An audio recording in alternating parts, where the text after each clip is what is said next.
This is episode 479 on the 7th of February 2022. What a week it has been. India went on to win the Under 19 Junior World Cup. We shall talk about that in detail, but what was interesting was that India has now played, the senior team has now played 1,000 one-day matches. It took them around 40 years to play 1,000 one-day matches. It will take me 6 years to complete 1,000 episodes. So tell me who has worked harder. But then that's an average of around 45 to 50 matches per year, which is around 20 matches per year, which is fine. 20 matches in a year is absolutely fine. But 1,000 episodes are not far away, and it will be done in 6 years. But we shall talk more on that. The interesting thing was, and everybody was excited, Rohit Sharma coming in as the new captain. And with a more solemn attitude, not being too aggressive, and being a bowler's captain and all that hypotheticals which come around, and India, which was criticized for being poor in batting, bowling, fielding, and overall captaincy, suddenly was being praised. Why? Because Rohit Sharma, the X Factor, was back. Remember, this is the same Rohit Sharma. If you read articles between 2007 and 2012, go and read articles on the internet, whether it's newspaper archives or whether it's by those websites. Till 2012, Rohit Sharma was a talent with a lot of individual with a lot of talent, but unable to convert that talent into something substantial. And then what happens? 2013, he gets a chance to open. He becomes the captain of his local Bombay team, and then he wins 5 titles. He's best in the world. He smashes 500 in the World Cup. He smashes 3 double hundreds in the 50-over format. And suddenly you can't have a team without Rohit Sharma. Remember, this is the same guy who was on the fringes till 2012. Remember that. I can tell you, go and read those old archives. Yes, we don't usually go into the old, but this is important because the same guy who was up and down for a long time is suddenly now in that legends list. As I said, human beings are by nature, by nurture, by training, hypocrites and love to practice double standard. Now, who are we targeting? Well, Prithvi Shaw is being targeted as a guy with so much of talent but unable to convert. Let me tell you, 10 years from now, you will see Prithvi Shaw, Shubman Gill, Rishabh Pant, Ishan Kishan, Washington Sundar, and say, wow, what a group of legends. As I said, in sports, there are no permanent fixtures as far as the definition of a legend is concerned. Let me tell you, in the next 10 years, you will see we cannot, every pseudo expert will say, every so-called commentator will say, we cannot have a team without Prithvi Shaw or Shubman Gill or Gaikwad. That will happen, let me tell you. If you don't believe me, well, you wouldn't have believed 10 years ago that Rohit Sharma today would be the captain, full-time captain, as if there's something which is full-time. As I said, there is no full-time anything. Nobody is full-time, nobody is part-time. It's just being in the present. But we shall talk more on that in the next episode. Let's focus on something interesting with this episode.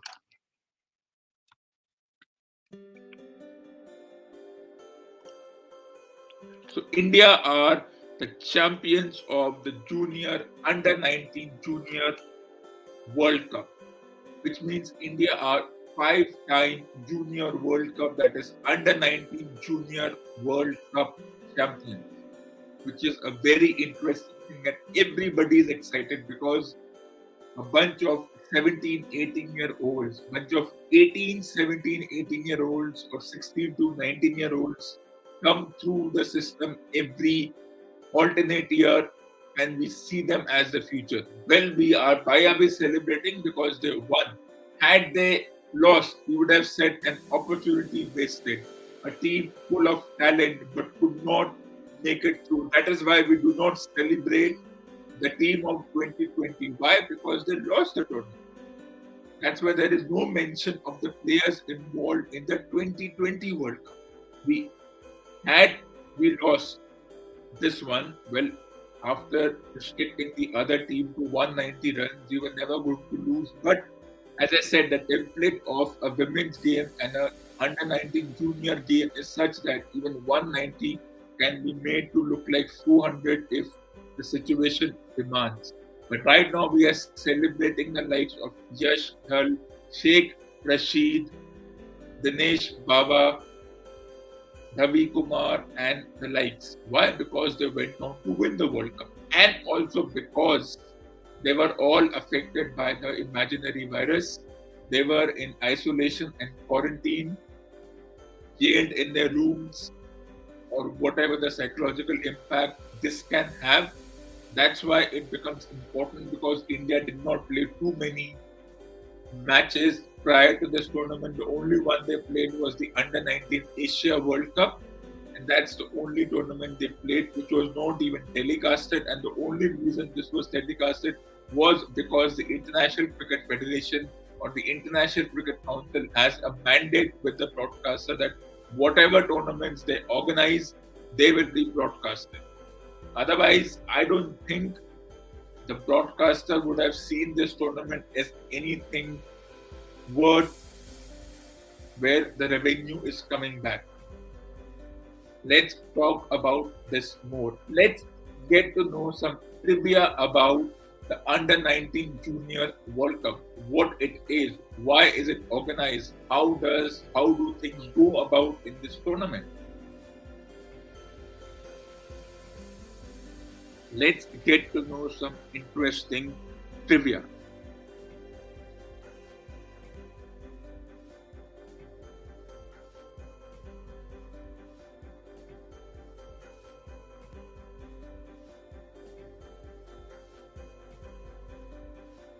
So this tournament is organized every alternate year, which means it has happened in the odd years, which is subjective odd years, even years. It is organized every alternate year. Why? To give cricketers between the ages of 16 to 19 an opportunity to showcase their talent. But the caveat is that the flip side is that it's a male cricketer event only. Have you ever heard of a junior women's World Cup? No, because in the women's team, a 15-year-old is directly inducted into the team. Maybe they have a different template, a different thought process. Well, that's what it is. It is, but it's a male cricketer event only. But I don't think anyone is complaining if it's a male cricketer event or whatever. It's an opportunity to give cricketers or kids between the ages of 16 to 19. Well, right now the Hockey Junior World Cup was also organized, but India did not make it to the finals. They were probably there till the semi-finals, so there was no celebration. The last time the hockey team won was in 2016. But that was a long time ago. And then hockey has a different methodology of how they look at the junior team, the senior team, how the transition is made. There is no format pressure, there is no pressure of playing some obscure domestic tournament or proving your talent through whatever ways. Hockey is a different ball game. Not everyone gets selected, but it's a different ball game altogether. How it happens? Players come through the ranks. You have to play at the school level, then you represent the under 12 level, under 13 level, under 16 level to get a chance to play. And sometimes when you are 15, 16, you manage to play in the teams tournaments such like Pooch, Bihar Trophy, Dulip Trophy, so in the under 19 domestic tournaments. Remember, they are not telecasted.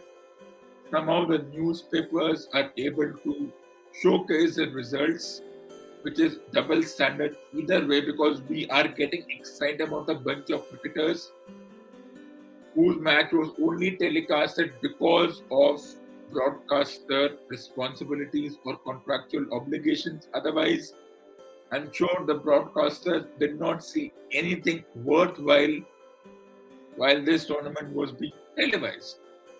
But eventually it was televised, though the timing was such that we would not watch the match because it was being organized in that part of the world which is 13 and a half hours or 12 and a half hours, I presume 12 to 13 hours behind. That's the way things work. Or technically 14 and a half hours behind if it starts at 6:30 p.m. India and 9 a.m. local time, 14 and a half hours behind. By the time the match finishes, it's 3 a.m. here, and of course, nobody's going to wake up to get it. Though the newspapers were able to publish the results immediately, though it would have taken an extra day because they would have to now then do it. So, yes, everyone is excited. Let's take this discussion further.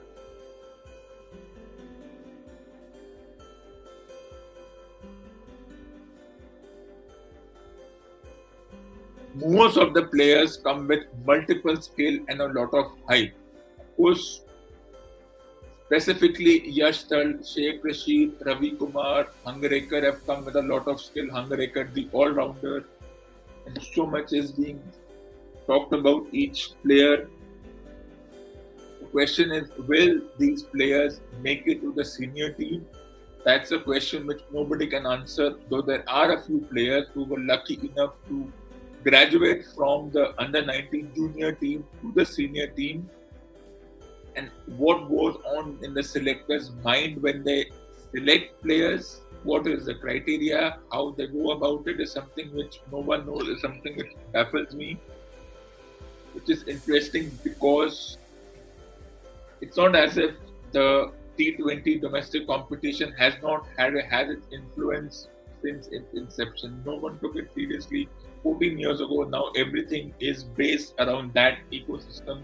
The money, the influence, the calendar, everything is affected by or thrown off by when the Indian Cricket Board wants to host the T20 domestic competition, and how even the International Cricket Federation, International Cricket Board, International Cricket Council has to tweak its schedule to accommodate and make the Indian Cricket Board happy. Because if you make the Indian Cricket Board happy, you will be showered with petals and money.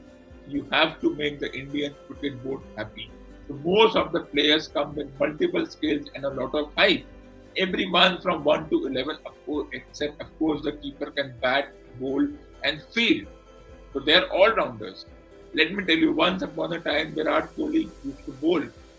Once he made to the senior team, he had to give that skill up because he had to work on his batting. But remember, even Virat Kohli till 2011 was someone coming in at number 5, number 6. We were not giving him that kind of a hype. So Yuvraj Singh was immediately at number 4, but then that was a different story then. Virat Kohli didn't get the hype because there were already players like Raina and Dhoni and Yuvraj settled in that team.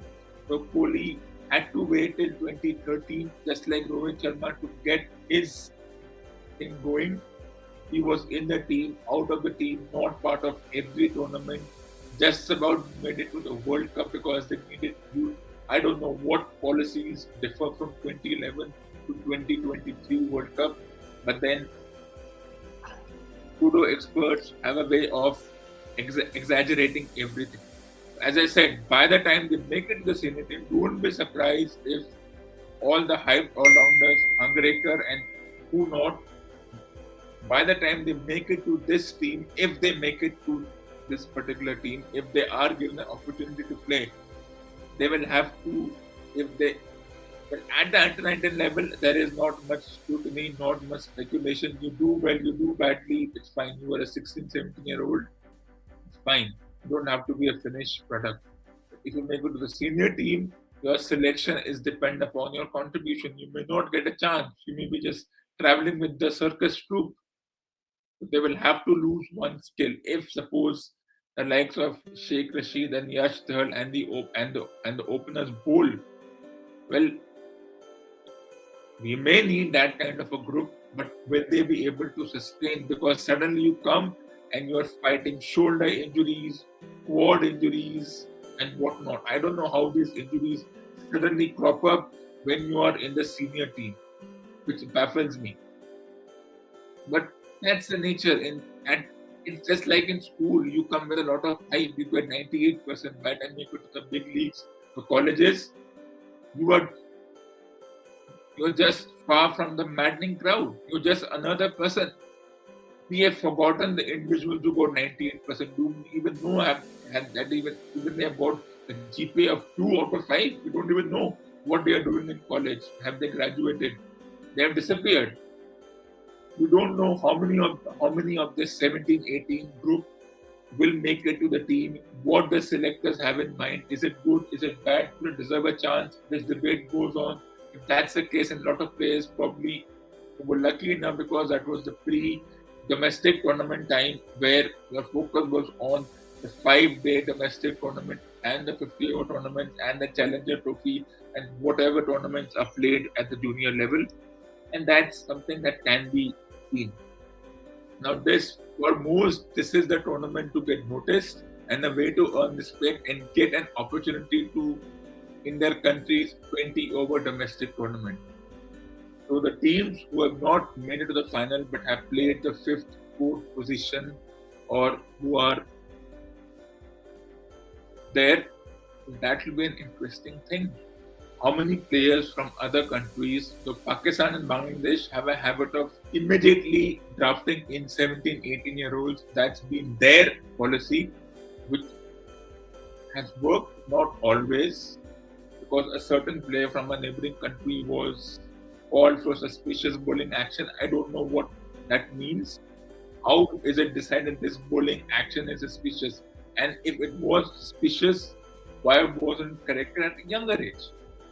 Because then every bowling action has some kind of suspicious action. And that's the nature. Don't be surprised if a couple of players from our neighboring countries, that is down in the south, one in the west and one in the east, couple of 17, 18-year-olds make it to the national team, graduate, because Sri Lanka, Bangladesh and our neighboring country to the west has an habit of giving 17, 18-year-olds a chance. India, there is no consistent policy. I'll tell you which players made it, which players missed out, which players did not even get a chance to be part of the national team. A class of 2020 lost, we don't even know if they exist, and these players will be forgotten by the time, in a couple of years' time, the 2024 World Cup will come up. Then what will you do? We don't even know. We won't be able to trace them, whether they'll be part of the team or they'll be just in the obscure lot of unlucky people not picked up and not graduating to the national team. This is something which there is no answer to it. What the selectors think, what the board wants, can they keep up the consistency? Can they shy away from injuries? Will the moolah achieved in the 20-over domestic World Cup get to their head? That's a question which has been going on ever since the 20-over World Cup, domestic World Cup, or the Indian pathetic Pesa League started.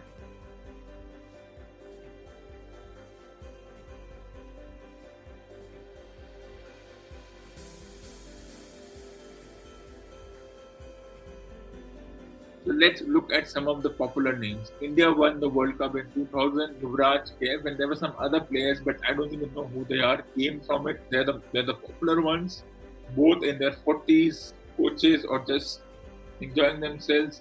And I think Dhawan and Karthik were part was school of 2004, class 2004. Everyone knows Kohli, Jadeja, and to some extent Manish Pandey and Siddharth Kaul.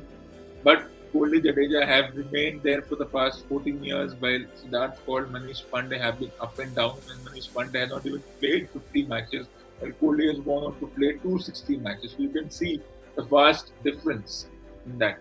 In 2010 and 12, I presume it was Rahul and Unmukt Chand. Unmukt Chand is an example of player who did not even get a chance to be part of the squad, let alone be part of the team. As I said, the selectors don't have a consistent mindset. They'll select some, they'll reject some, they don't even consider some, so we don't know which player from this particular class will even get a chance, because so many players from the class of 2020 have not even been considered. So that's the double standard that has been followed. Every country has it. Not everyone will make it from the junior to the senior team. So it's not been 2016. Everyone remembers we were the runners up, but still we managed to extract punch from the Ishan Kishan as a class of 2016. A lot of reasons for it. Maybe the influence of that coach or mindset of players changing week and day. Of course, there was even Hanuma Vihari in the class of 2012 who has been up and down in his career. He plays, he doesn't play, whatever the mindset of the current lot is. And that's the way things are.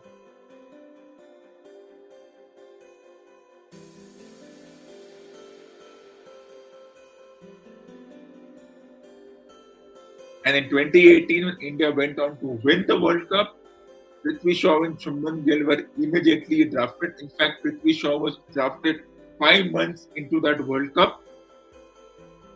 And now let's look at past winners. 2000 India, 2008 India, 2012 India, 2016 West Indies, 2018 India, 20 Bangladesh, and 22 India. So these are the winners. I know so far there would be others. 2006 was suppose our neighboring country. So that's one thing. So 5 times under 19 junior World Cup champion, but it doesn't mean that if you won an under 19 World Cup, you will be part of a winning senior team. Well, it was achieved by only Yuvraj Singh and Kohli are the only ones, unless Dhoni was part of under 19 and junior World Cup, to have won both the junior trophy and the senior trophy, and Kohli also has the 20-over World Cup. Yuvraj also has a 20-over World Cup in his kitty, so very few players do that. I don't know who all are going to be picked. Why was the class of 2020 ignored? Selectors have a strange mindset as far as this is concerned, and there is no way to nothing one can do about it. But there's another interesting discussion. This tournament, despite all the hype, all the euphoria of a team winning, there's still a conservative nature and what one wants to call an economical nature to this tournament. The International Cricket Council are very careful. They may have 10-12 sponsored, but it doesn't matter. 10-12 sponsored doesn't mean that a tournament will be into something enormous. And the interesting thing is that Indian Cricket Board had decided to award the players by giving them cash. I think the sensible cash, you're spoiling players, you're spoiling a 17, 18-year-old. That's not the way you reward them. How do you reward them? You tell them, okay, you go and play the 20-over domestic World Cup, the 5-day domestic World Cup, do decently, and the next 3-4 months, you will be part of the team. If Kohli can do it, Yuvraj can do it, Kev can do it, up to some extent, Vaina, Dhawan, Rohit can be part of the team. Prithvi Shaw 5 months, Shubman Gill a year into the team was part of the team. Why do we have to follow this approach of awarding them with moolah? That's not the way it works. I wouldn't want that. I would want to be part of the team. The moolah doesn't matter to me, because that's not the way you reward someone. That's a very hypocritical way, and the board trying to show that other boards that if your team had won, you even have given them 1/4 of what we can give. So this approach is conservative, but let's look at the conservative nature of the International Cricket Council with respect to this tournament.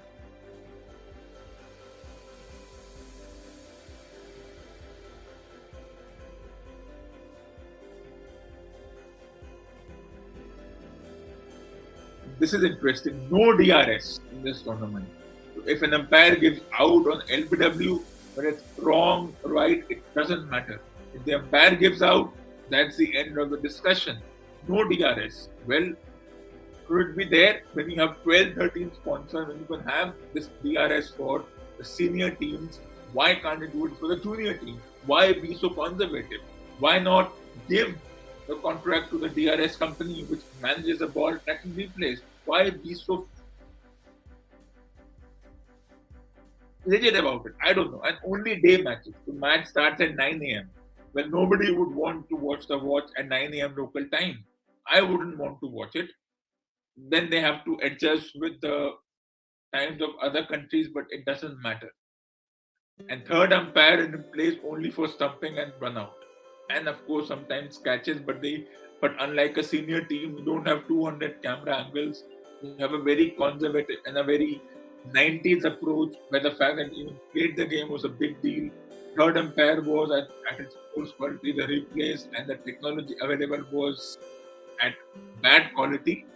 And then it's organized in small towns, unknown cities of the host nation. Half the time, you don't even know if which part of the country is the match being organized. If Australia is hosting, you have a place called Townsville, or in West Indies, you may not have too many small towns, but it's not as if you have the bigger stadiums hosting it. This disappoints me. And then there was no hype, no marketing by anyone. Unlike the 20-over World Cup, where 10 months to go for the next World Cup, and they've started selling the tickets right now.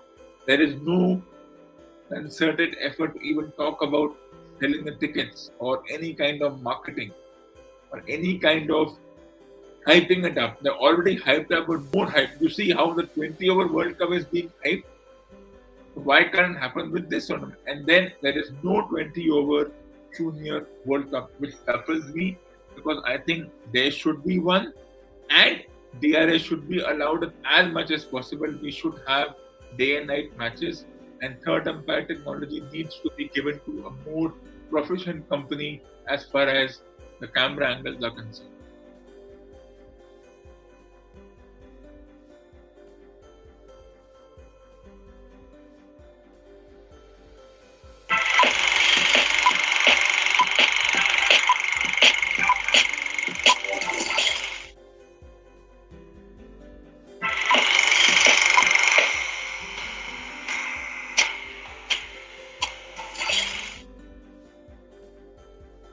So this ends episode number 479 on the 7th of February 2022. Stay tuned for the next episode, and I will be back with episode number 480 on the 9th of February 2022.